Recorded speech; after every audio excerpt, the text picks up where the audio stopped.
Welcome back everyone to another ESO build video. Today is a brand new build to the channel. I told you there are going to be some new ones. This is called the Ninja. Yes, that was an epic name, of course. And of course he's sporting the Xynode gaming colours. How cool is that?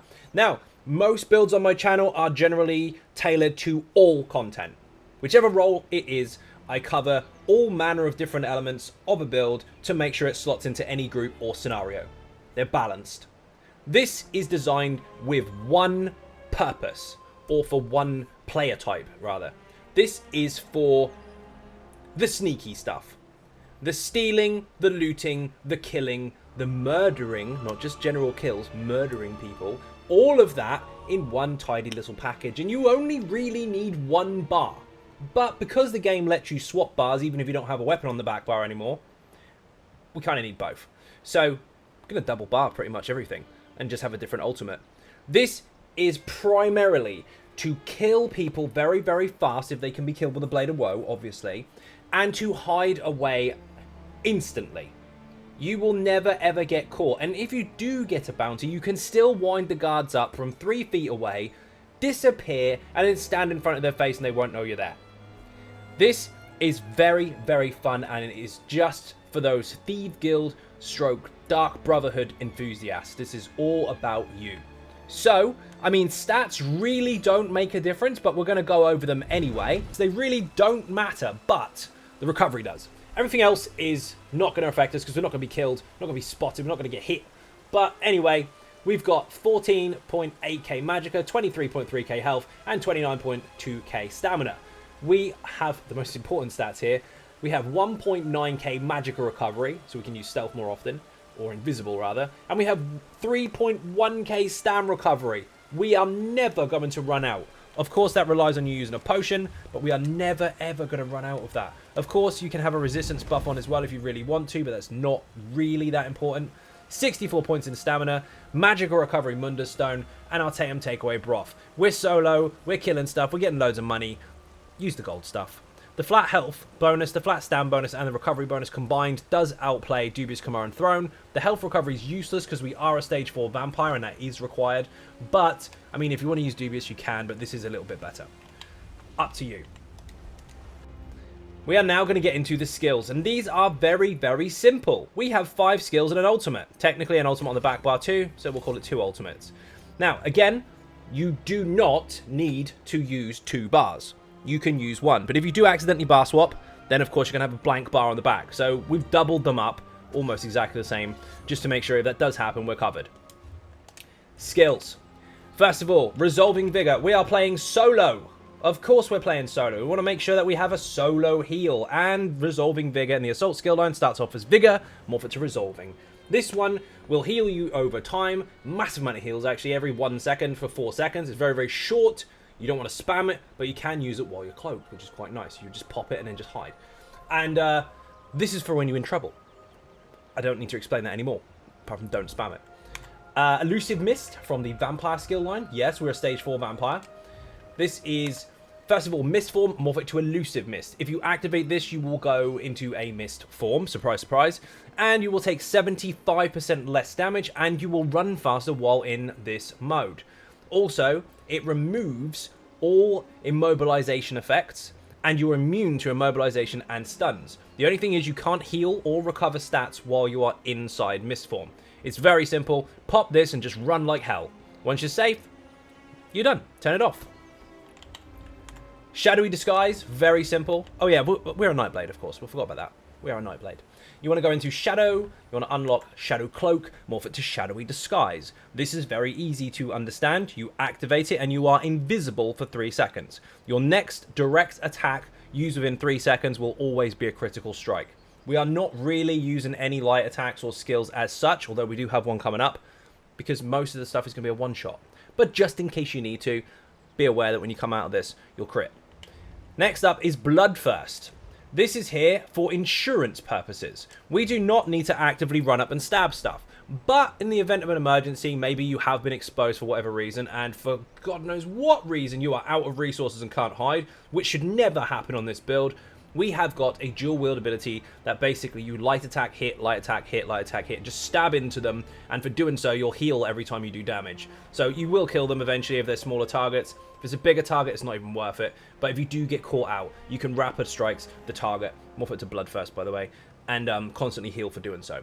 This is kind of a, uh-oh, I'm in trouble, quick stab, quick heal, hide, and get the hell out. This is not a DPS build. Everything's designed to die first time.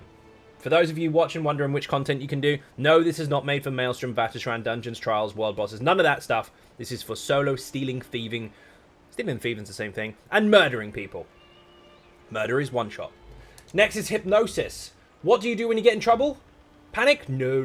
Use this. Mesmerize to start with, morph it to Hypnosis. Enemies around you will be stunned for 5 seconds. There's an area of effect stun. They have to be facing you, of course, but if you do hit this, they'll all be stunned. You can vanish and run away. Very simple. Yes, it works on guards as well. Also, a very important point. If you have a massive bounty on you, don't worry, you're never going to get caught anyway. But if you do have a massive bounty on you, obviously you kill on sight, obviously you're a stage 4 vampire, obviously NPCs don't want to friggin' speak to you.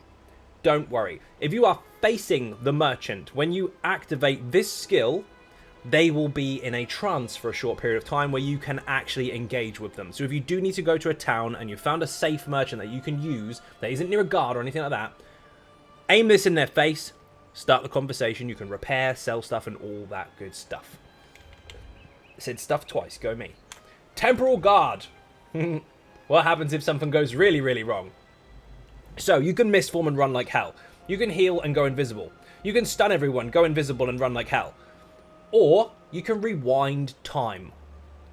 Maybe you got stunned, your health is down, your stamina is down for God knows what reason, your magicka isn't working, something horrible went wrong, your food ran out, your potions don't work, the game's about to crash, but you've got one button left, maybe. That's never going to happen, but just go with me on this one. This will rewind time. It's called Undo. It's in the Sigic Order skill line. Morph it to Temporal Guard, so you've got that extra resistance bonus. You've got a mitigation bonus, if you like. You take 5% less damage while it's on your bar. You literally step backwards in time for the last 4 seconds of whatever happened. You go back there. Both physical person as well. Your actual character goes back to that location, and your resources are back. And that is basically it. We're going to go into passives, don't worry.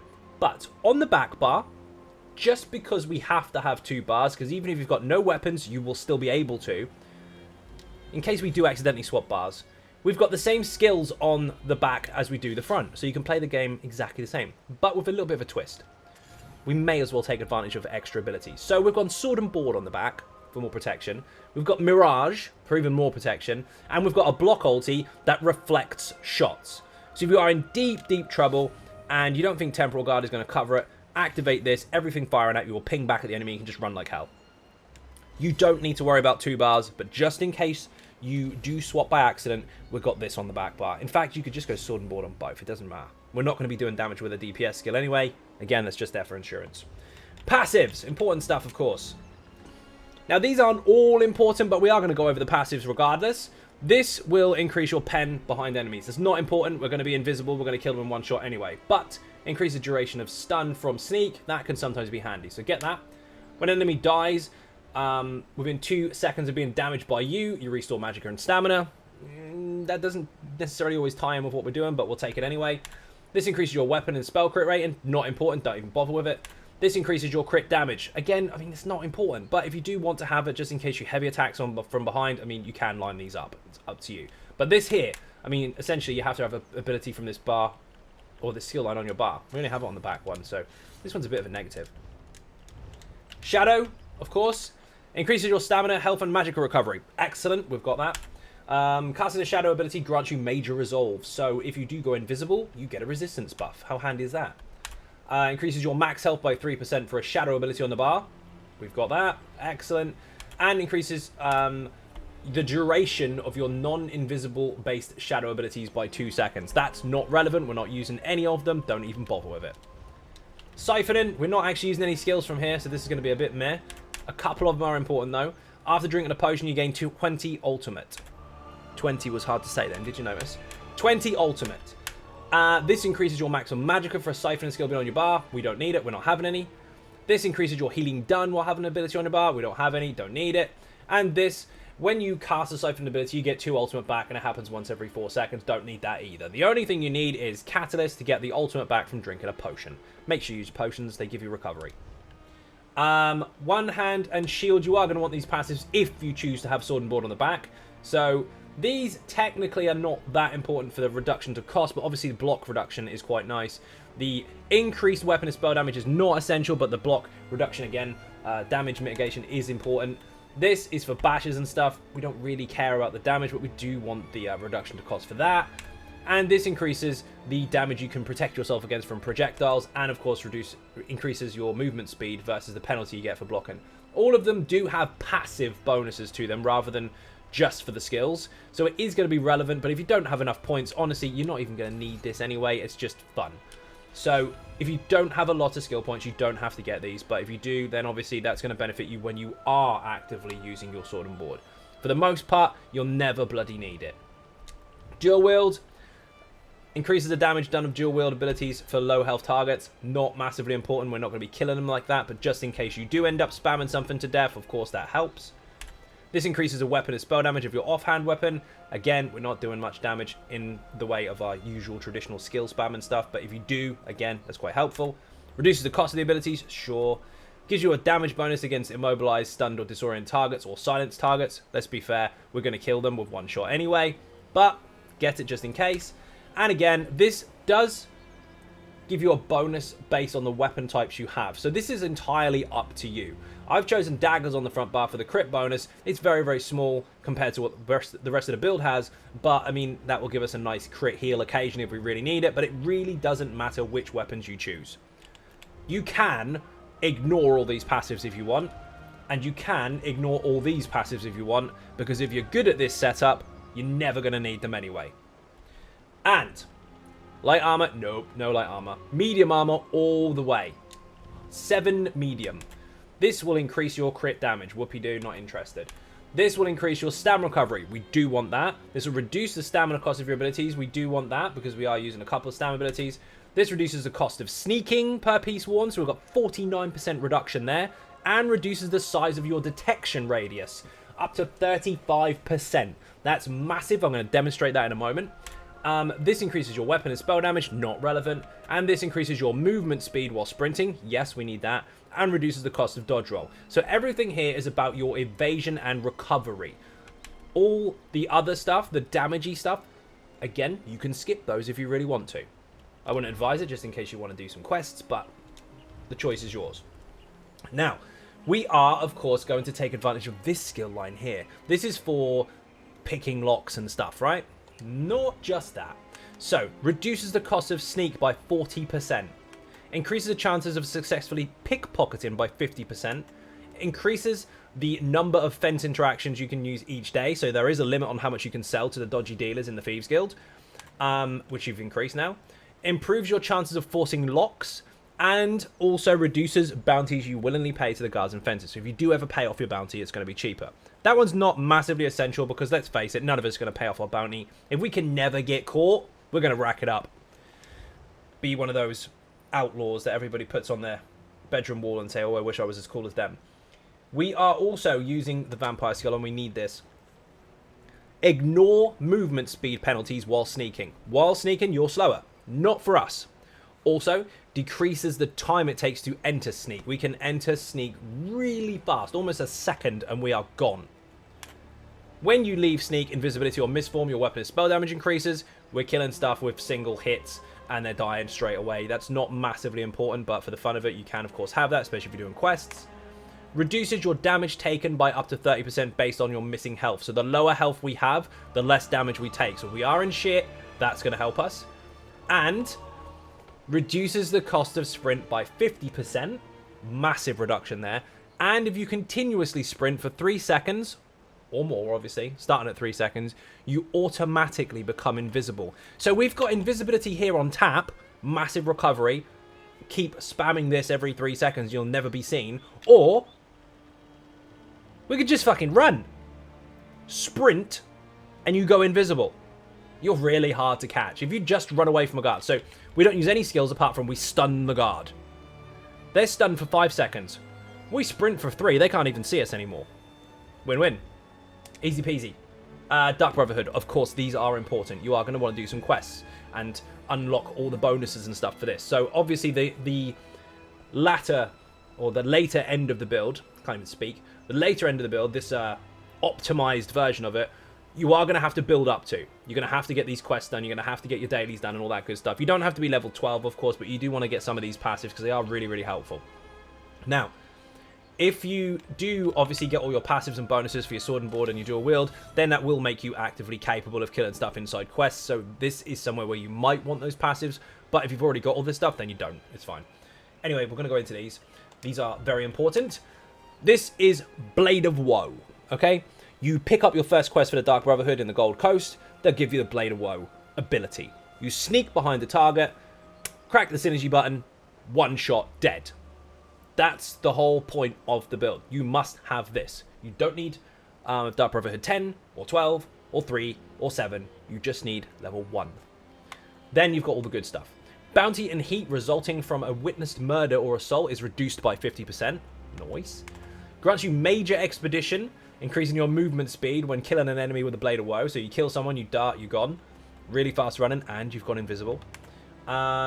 That's about quests and stuff. You don't necessarily have to have that one, but it will help if you keep doing that stuff. Also, by the way, this is really good for heists. Get to that in a moment. Aggression radius from hostile monsters is decreased by 50% while mounted, so you're very fast and people don't chase you. And 15% chance to shroud you when using the Blade of Woe, shielding you from being witnessed and receiving a bounty.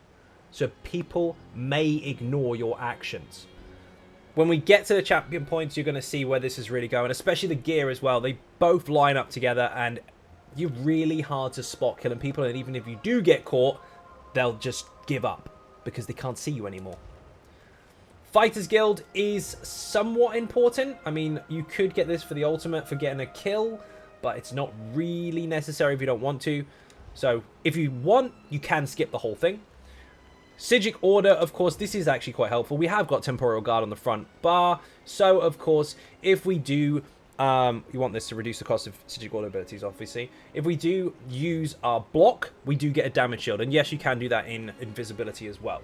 So, the rest of them are not too important, but this one is actually pretty cool.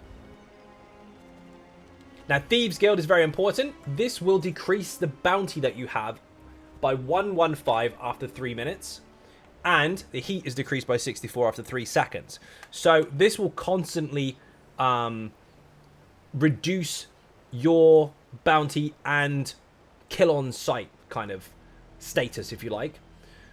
Items sold to defense are worth 10% more, which is really good.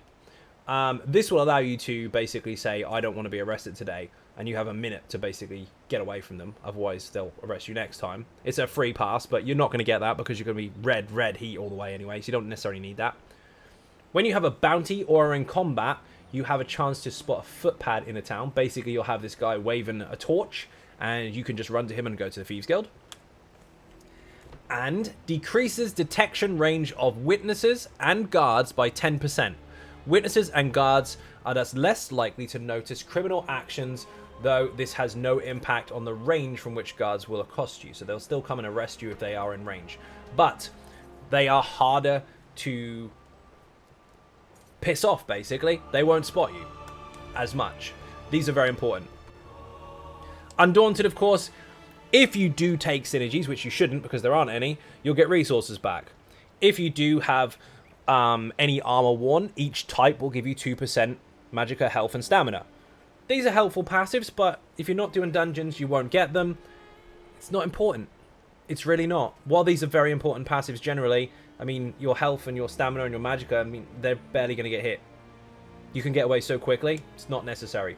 But, I mean, if you want the extra stats, go for it. Now, Assault is obviously important. You do want to go to Cyrodiil to get your first 2 points at level 10 if you are leveling a new character, and then you want to go a little bit further than that. As long as you can get this passive, even once would be fine because you have the same bonus, you get Major Gallop. You will actually have a run speed increase at all times in overland situations, or anywhere, in fact, where you use an amount. So you'll have Major Gallop all the time, so you do want to get this passive. It's not just in Cyrodiil. We are a Khajiit, and we do have reasons for this. One of our passives is useless, the rest are not.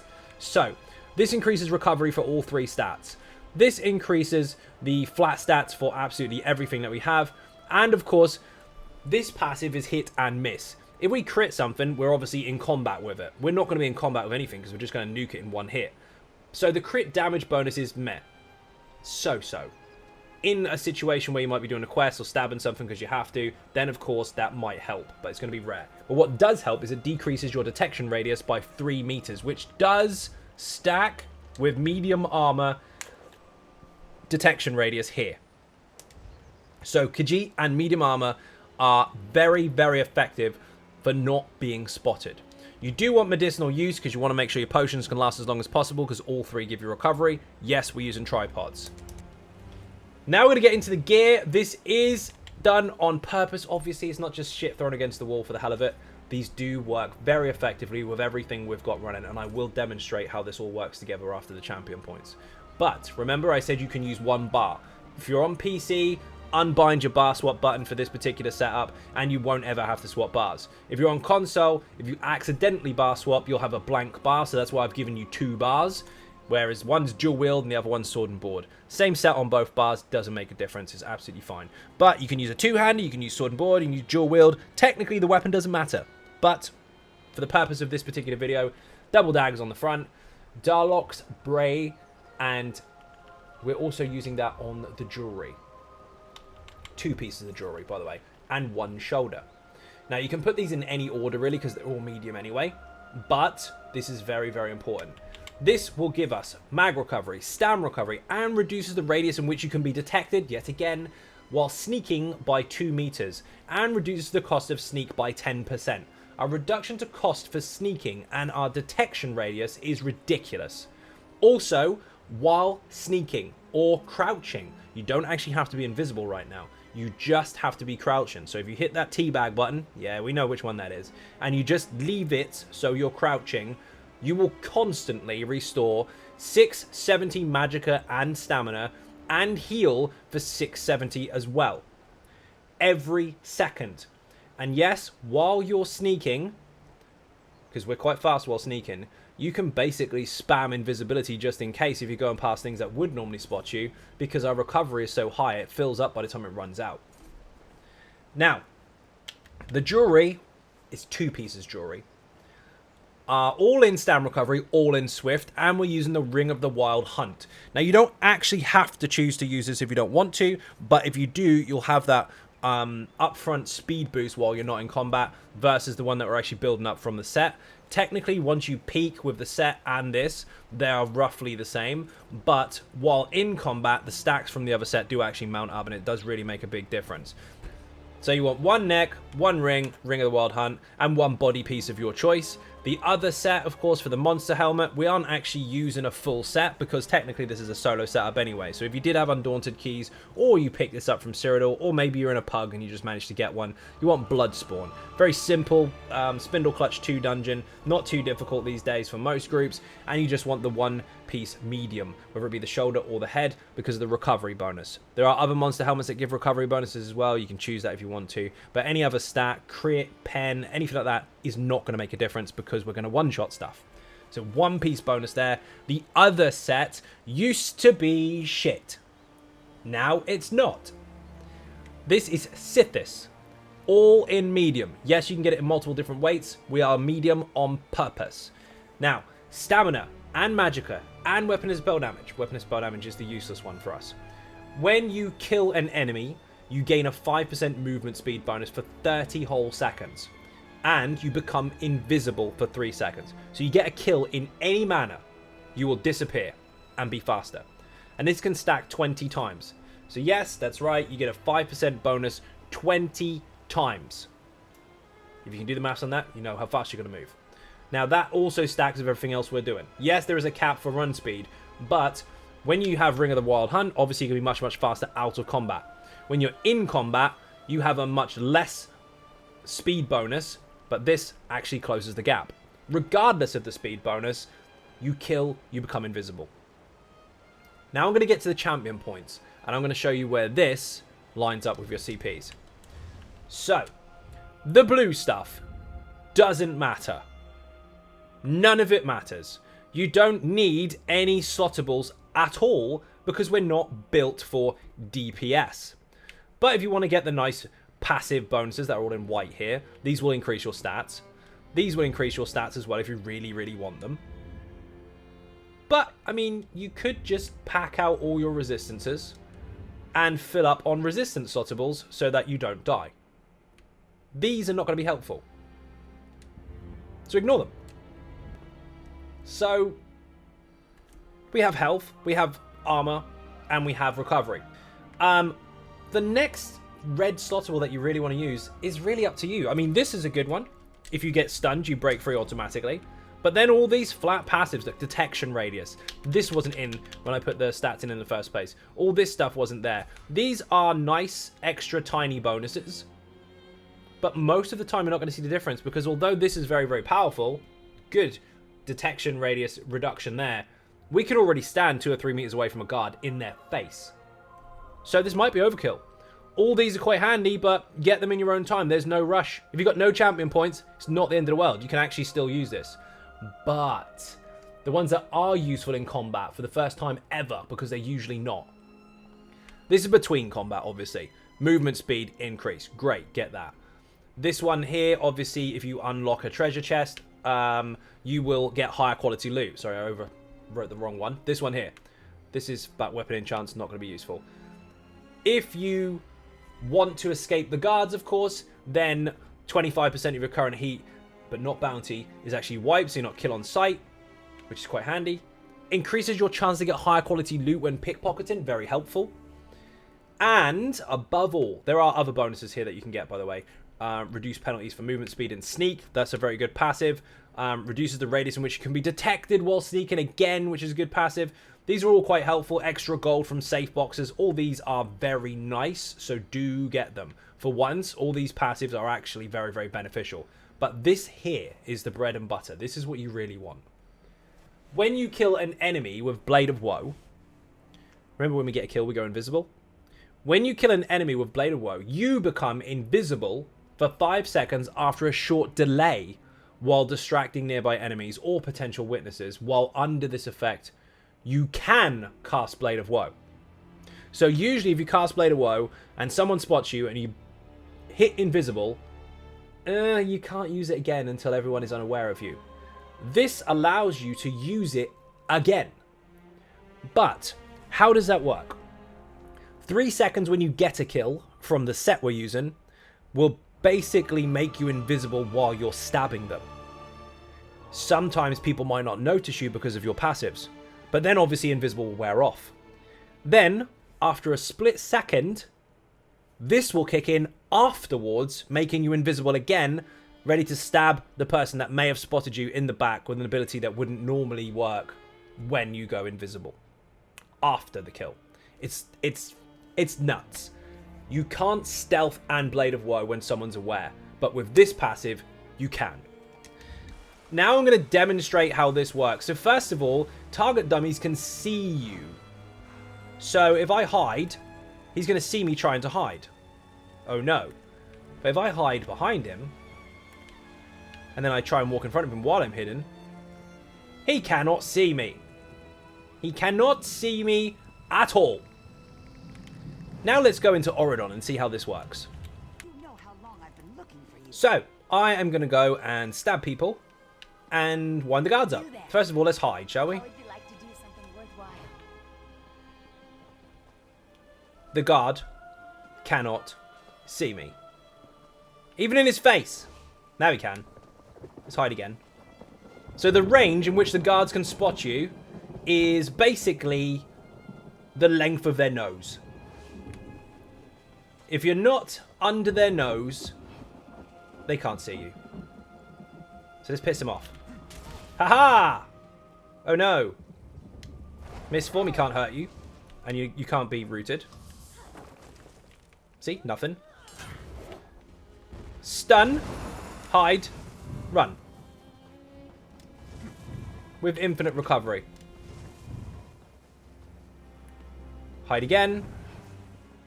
And he's reset back to normal. He's completely forgotten about us. The same applies to pickpocketing and stuff like that as well. You can just walk up to the guards, nick stuff out of their pockets, walk away, come back. You can do it 3 times. They also have special bounty things on them as well, which is quite nice. Remember, we've got higher quality loot from these guys. Come on. Here we go. If he spots me, I'm still going to get away. Come on. Bounty sheet. There we go. Told you they exist. Now we're going to run around and kill people. So nice and easy. We're actually sneaking at this speed. Look, you can see I'm hidden. We're running sprint speed. So, dead, invisible. Visible, invisible again. And you can still Blade of Woe while in this mode. So, get him. I'm going to disappear. Oh no, he's seen me. Gone. They can't get you.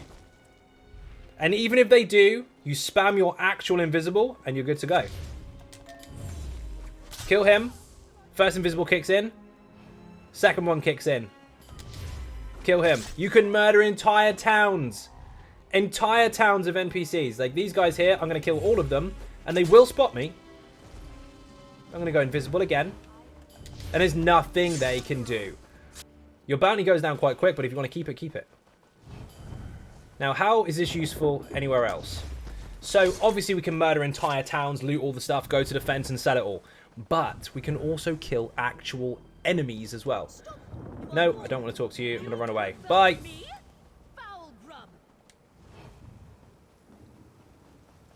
Good luck. Good luck. If I want to rewind time. Whee. How cool is that? He's still looking for me. Not a chance. Now, we're going to find some enemies. There are some by this beach over here. We're going to speed this up a little bit just so we can get there nice and quick. Although, as you can see, I am crouched the whole time. And that would cost you stamina. Look at my stamina. I can run through entire zones, sneaking, at sprint speed, and never, ever run out. Kill him. His mate spotted him. Oh no, he's dead. Invisible, Blade of Woe. All the loot is yours, if they actually drop anything in that time. It was unlucky. Didn't spot me. Tap him on the back, kill him in the face. Go invisible again. Blade of Woe. Alright, it's bugged. There we go. That second invisibility is enough for them to go, hey, I can see you. Oh, no, I can't. And then you kill them. And it kicks in every single time. The set makes you invisible while stabbing them. The champion point makes you invisible and capable of reusing Blade of Woe. Now, these are general enemies. Yes, in any overland content, if there are humanoid enemies that can be affected with Blade of Woe, this will work. Any town, any overland place, even some quests you can get away with. And when it comes to the heists and the Thieves Guild, you have stealth on tap. You can run full speed like this, or you can just spam invisible all the way through. And even as a stamina-esque build, look at my mag recovery. They can do this all day. And I will never run out. Just recast it every time it's down to 0. Nothing will ever catch you. Unless you do that. In which case, just hide again. This is why you don't need 2 bars. Because they're never going to catch you. No guard is going to be able to outsmart you if you know what you're doing. Easy peasy. So, now the important stuff. Let's go to fashion. So the mask we're using is, of course, Debella's doll mask, the Khajiit one. And the costume we're using is actually from the quest line. So if you do build this build, you will unlock the Shrouded Armor. Now, of course, you want to see the colours, because we're using Sonic Game Unlimited colours, of course. Although these are technically ZOS colours, but you get the idea. Now, the colours we're using, of course, I can't even pronounce it, so I'm not even going to try. Someone will sit there in the comment section telling me how I did it wrong and butchered it. Well, I'm not going to butcher it. There you go. Elsewhere achievement. Enjoy. The next one is, I mean, any grey will work, but I believe it's Windhelm Steel. And then, of course, we're using Legate's Black, but you can use Starmore Black or even Void Pitch if you want, but that was a very, very dark one. We're just using 3 basic colours. We're using black, grey, and orange, if you like. So, thank you very much for watching. I hugely appreciate support. Hopefully, this build is going to be a lot of fun for you. But remember, this is for thieving and murdering. This is not for dungeons and trials. If you like running around stabby, and loot everything and make loads and loads of money, this is for you. Thank you very much for watching. If you're not subscribing already, please do hit that button. It is free. And of course, if you do want to help support outside the channel, there are some links in the info section for Patreon, Twitter, Facebook, the website. There's more links, but we're not going to go into it. Click the Linktree link. They're all there. Thank you for watching again, and I will see you in the next one. Bye-bye.